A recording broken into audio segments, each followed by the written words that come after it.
Qu'est-ce qui a changé dans l'épreuve du TEF? Les changements touchent principalement les épreuves QCM, à savoir la compréhension écrite, la compréhension orale et l'épreuve de lexique et structure. Voyons voir comment est conçue la nouvelle épreuve de compréhension écrite du TEF. Il s'agit de documents à lire. Vous aurez 60 minutes comme durée totale pour cette épreuve. La nouvelle version du TEF contient 40 questions QCM. Et vous n'aurez qu'une ou deux questions par texte. Voyons en détail comment et de quoi est composée cette épreuve de compréhension écrite. Il y aura cette partie. La partie A, c'est des documents divers. La partie B, des phrases lacunaires. La partie C, des textes lacunaires. La partie D, lecture rapide des textes. La partie E, lecture rapide des graphiques. La partie F, documents administratifs et professionnels. Et la partie G, des articles de presse.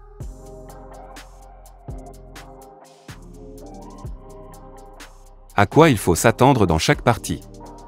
Dans la partie A, vous allez traiter 7 documents issus de la vie quotidienne. Chaque document contient une seule question. Voici un exemple.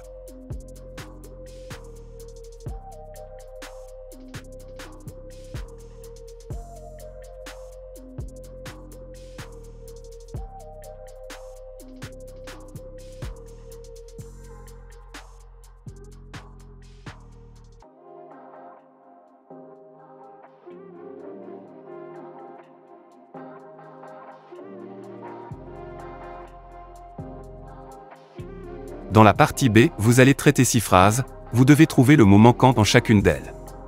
Voici un exemple.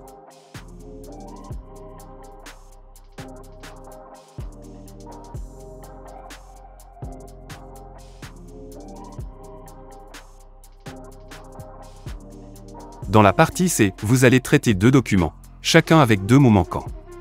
Voici un exemple.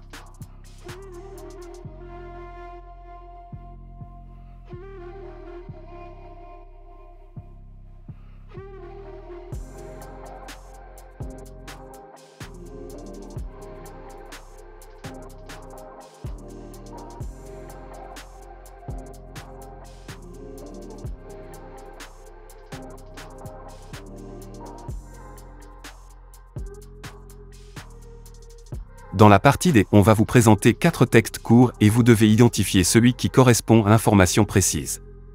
Vous aurez 4 séries de 4 textes, et chacune avec une seule question. Voici un exemple.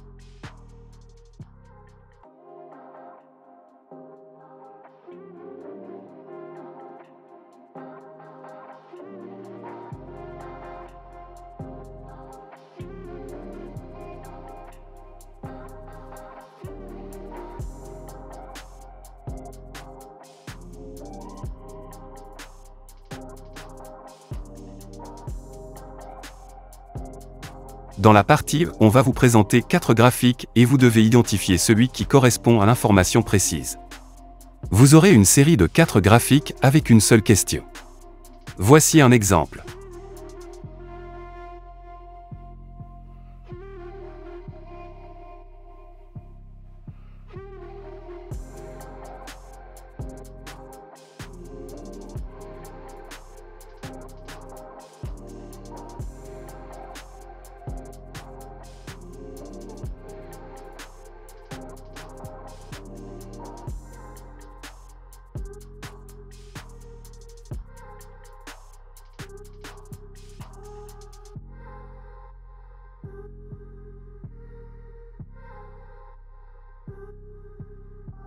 Dans la partie F, vous allez traiter 5 documents issus de la vie administrative et professionnelle.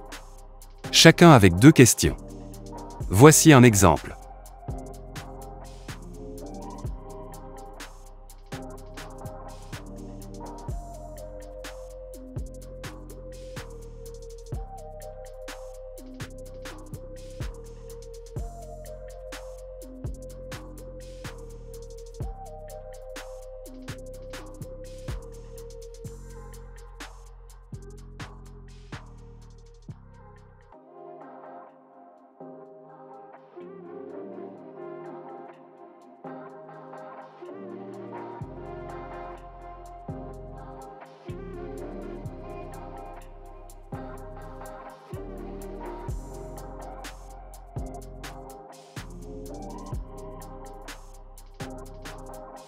Dans la dernière partie, vous allez traiter 4 articles de presse. Chacun avec 2 questions. Voici un exemple.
Voyons voir comment est conçue la nouvelle épreuve de compréhension orale du TEF.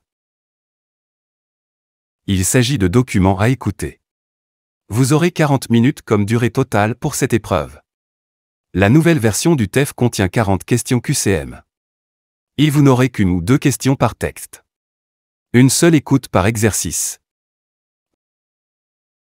Voyons en détail comment et de quoi est composée cette épreuve de compréhension orale. Il y a 8 parties. La partie A, c'est des conversations avec dessin. La partie B, des annonces publiques. La partie C, des messages sur répondeur téléphonique. La partie D, micro-trottoir. La partie E, des chroniques radio. La partie F, des interviews. La partie G, des reportages RFI. La partie H, documents audio divers. À quoi il faut s'attendre dans chaque partie? Dans la partie A, il faut identifier, parmi 4 dessins, celui qui correspond à la conversation audio. Vous aurez 4 séries de 4 dessins avec une question par série. Voici un exemple. Je ne sais pas si tu comptes aller au ciné, mais le dernier film de Bellotti est génial. Ah, peut-être, mais j'ai horreur des films policiers. Ça m'ennuie.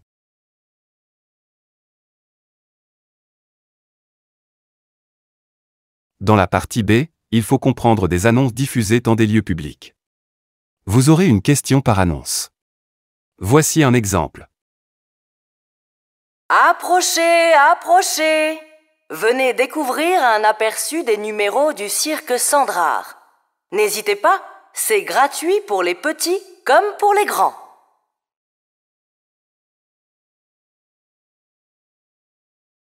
Dans la partie C, il faut comprendre des messages sur un répondeur.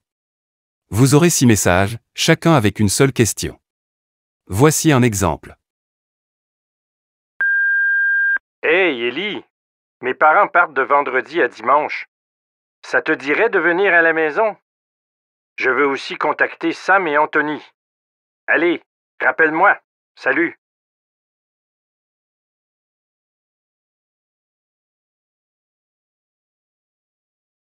Dans la partie D, vous devez comprendre l'opinion exprimée par des personnes interrogées.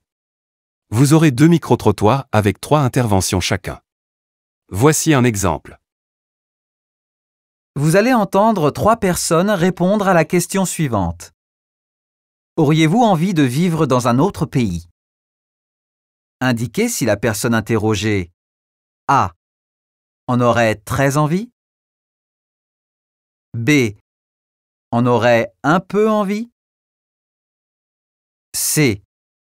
n'en a pas du tout envie. D. a déjà un projet de départ. Personne 1. Plusieurs de mes amis ont émigré pour l'Europe ou le Canada. Je comprends parfaitement. Mais moi, je suis trop proche de ma famille pour partir. Personne 2. Si ça ne dépendait que de moi. Le problème est que ma femme a une très bonne situation et refuse d'en changer. J'espère la convaincre. Personne 3. C'est dur à dire, mais le mode de vie occidental ne me convient plus. Je quitte le Québec le mois prochain pour m'installer en Thaïlande. Dans la partie E, vous allez écouter 2 chroniques radio avec 2 questions chacune. Voici un exemple.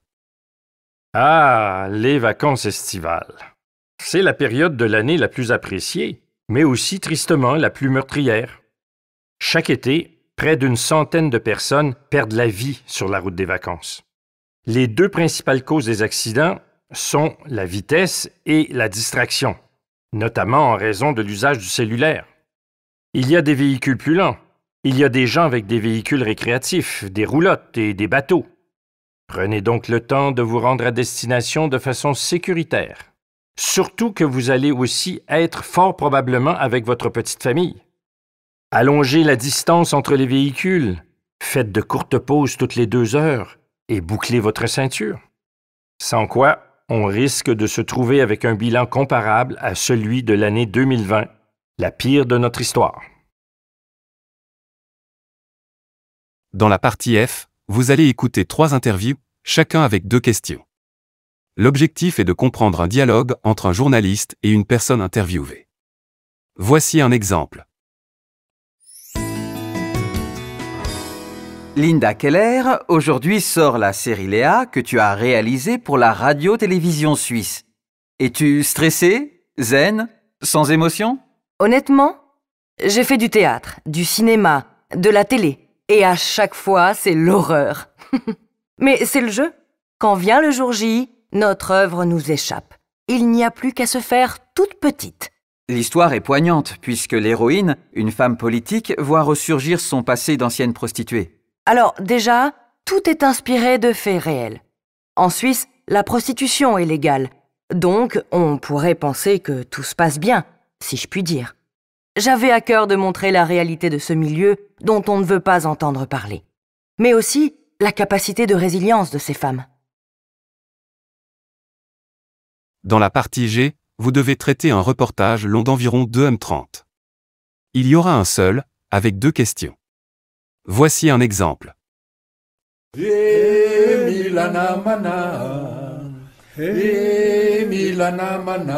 Assis sur leur canapé dans la banlieue d'Antananarivo, ces 2 copains d'enfance se remémorent pour nous l'ambiance joviale des manifestations estudiantines de mai 72. Il y avait beaucoup de banderoles où on revendiquait la liberté, le Sekoul Tsimiang, une école égalitaire pour tous, qui ne faisait pas de différence entre les couches sociales. Dr Henri Ranaïvoirsou, médecin retraité de l'hôpital public à Giera, était à l'époque le délégué général du lycée Rabé Arvélo. Pour cet enfant de famille nombreuse et modeste, biberonné au militantisme, il était naturel de participer à cette révolution. J'étais révolté parce que des élèves qui sont doués, qui ont les mêmes connaissances que les autres, sous prétexte qu'ils venaient de la brousse, ne pouvaient pas avoir la chance d'être bachelier ou bien d'être étudiant en université. Quant à Dr Noël Ranjanai Woodzone, médecin retraité du CHU de Majunga, il était lui en 1972 étudiant à la faculté de médecine d'Ankatsu et président du conseil permanent des étudiants. Le chef, en quelque sorte, de tous les délégués du secondaire et des universités de la capitale et alentours. Ce 13 mai 1972, on était en réunion en Katsu à 5 heures du matin pour préparer justement la grève. Quand les forces de l'ordre sont arrivées pour nous déporter au bagne de Nuslav, c'était la décision gouvernementale. Outre la démocratisation de l'enseignement, les étudiants réclament aussi la malgachisation. On réclamait des programmes adaptés à Madagascar, mais non pas des programmes français. Par exemple, je connaissais beaucoup plus Fersin Jaitorix que Andréla Poulmerne, un roi malgache très connu de chez nous, avant 72. C'était fait en français, du cours préparatoire à l'université. On a demandé donc que la langue d'enseignement soit à malgache. Les grèves étudiantes de mai 72 se propagent ensuite chez les fonctionnaires, puis à toutes les catégories professionnelles. Elles marquent un tournant décisif dans l'histoire du pays et signent le départ du président Tirhanen, la fin des accords de coopération avec la France et pour beaucoup, la vraie indépendance de Madagascar. Sarateto Antananarivo, RFI.